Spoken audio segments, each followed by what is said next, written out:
Bonjour tout le monde, bienvenue à une autre vidéo de peinture acrylique. Cette fois, on sort des sentiers. On va faire un pouring, un coulage fluide, mais on va utiliser de la peinture à l'huile. C'est très différent, évidemment, c'est très différent. C'est un petit peu plus messy. Moi, j'ai l'habitude de pas beaucoup me beurrer en faisant mes expériences, mais cette fois-ci, je ne prends pas de chance, je vais mettre mes gants. Et puis, on va mélanger pour avoir une fluidité qui est quand même intéressante avec notre peinture à l'huile. On mélange avec de l'huile de lin. Il y a d'autres huiles qui ont la particularité où on peut utiliser d'autres huiles avec notre peinture à l'huile, mais sont très rares. L'huile de lin est beaucoup plus utilisée et beaucoup plus appréciée par ceux, les rares, qui font du coulage fluide avec la peinture à l'huile. Mais comme je vous dis, il faut faire attention parce que ce n'est pas toutes les huiles qui vont de pair avec la peinture à l'huile. Pour exemple, l'huile d'olive. Si vous prenez de l'huile d'olive, oubliez ça, votre travail ne séchera jamais. Il y a des produits dans l'huile d'olive qui font en sorte que la peinture à l'huile ne séchera pas. Alors écoutez, on va y aller comme je vous dis avec notre huile de lin. Je vais essayer de mélanger le plus possible. Et puis, ben écoutez, on va voir ce que ça donne. On y va, puis on revient pour le mot de la fin. On y va!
Bon, écoutez, c'est intéressant. Je suis obligé de vous dire, est-ce que ça vaut la peine?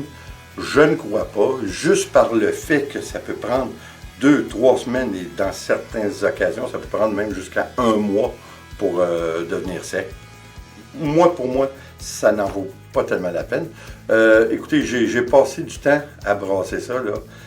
Ça n'a pas de bon sens. On a passé, Nicole est venu m'aider, on doit avoir passé presque une demi-heure à juste brasser pour la rendre la plus fluide possible. Ce qui n'a pas été le cas, j'ai peut-être manqué de patience. Alors, il y a un petit peu de moton à l'intérieur, ça fait des... Mais en même temps, je trouve que ça fait très bien parce que ça donne des reliefs, puis ça donne un rendu qui sensiblement, qui s'apparente à celui qu'on a lorsqu'on fait une peinture avec un pinceau ou une peinture à l'huile. Alors, je trouve quand même qu'il y a une partie qui est intéressante, mais comme je vous dis, est-ce que ça en vaut la peine? Pour moi, non. Même si on sait que dans certaines occasions, je ne veux pas bâcher la peinture acrylique, mais dans certaines occasions, lorsque la peinture à l'huile sèche, elle reste beaucoup plus brillante, elle reste beaucoup plus éclatante, bien souvent, que la peinture acrylique. Encore une fois, c'est une question de goût, c'est une question de molécules, c'est une question de pigmentation, surtout dans l'acrylique. C'est la seule différence qui fait l'acrylique que vous payez pas très cher et celle que vous payez qui est assez dispendieuse. C'est la pigmentation qui fait la différence et pas tellement la qualité.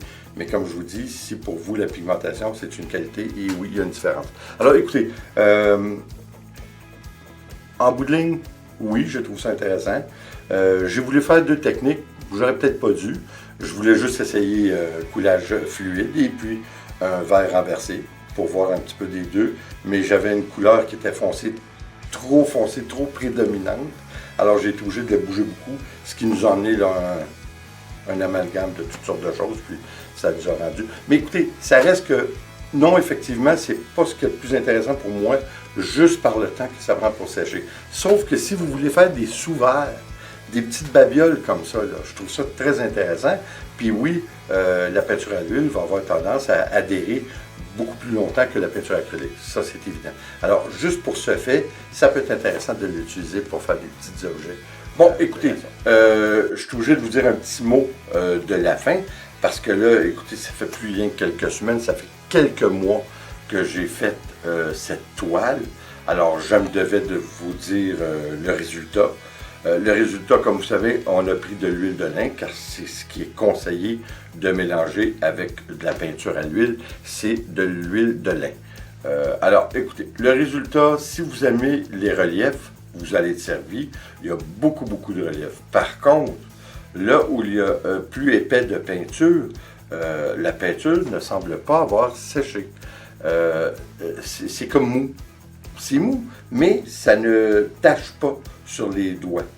Alors, c'est sec, mais la réaction chimique entre la peinture à l'huile et l'huile de lin a fait en sorte, j'imagine, que ça n'a pas tout à fait séché aux endroits où il y avait des plus épais de peinture, parce que partout ailleurs où c'est juste une couche mince de peinture à l'huile, c'est très sec.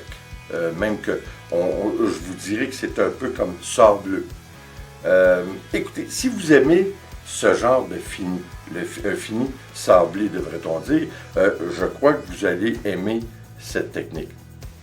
Personnellement, j'aime pas tellement. Écoutez, paraîtrait-il que la seule huile que nous pouvons mélanger avec la peinture à l'huile, c'est l'huile de lin. Alors, est-ce que j'en ai mis trop? Mais écoutez, je me disais, j'avais pas beaucoup de choix, parce que, en fin de compte, si on veut avoir une peinture qui est assez fluide pour faire notre coulage, on n'avait comme pas le choix. Alors écoutez, comme je vous dis, c'est une question de goût. Je ne l'ai pas. Ça ne fait pas partie de mes favorites. C'est pas une technique que je suis obligé de vous dire que je vais reproduire, à moins que j'en ai une demande spéciale. Mais écoutez, il y a un certain charme à cette toile, je dois vous avouer. C'est sûr que si on aurait eu des couleurs plus pâles, on aurait probablement eu un impact complètement différent. Est-ce que j'ai mélangé assez? C'est ce que je me pose comme question. Quoi qu'il en soit, je crois que ce fini, on aime ou on n'aime pas, tout simplement. Alors, écoutez, ça donne ce que ça donne. Vous êtes les juges. Si vous trouvez que c'est bien, essayez-les, ça vaut la peine. Et soyez patients, parce que, comme je vous dis, moi, là, ça fait une couple de mois, là. C'est pas des farces, là. Je me souviens même pas quand est-ce que je l'ai fait, tellement ça fait assez longtemps. Alors écoutez, on va revenir à notre segment de peinture en réalisme à la prochaine fois, ce qui va être samedi. Et puis en attendant, ben, s'il vous plaît, comme toujours, abonnez-vous, laissez un commentaire et partagez. C'est toujours apprécié. On se revoit à la prochaine vidéo. Attention à vous. Ciao.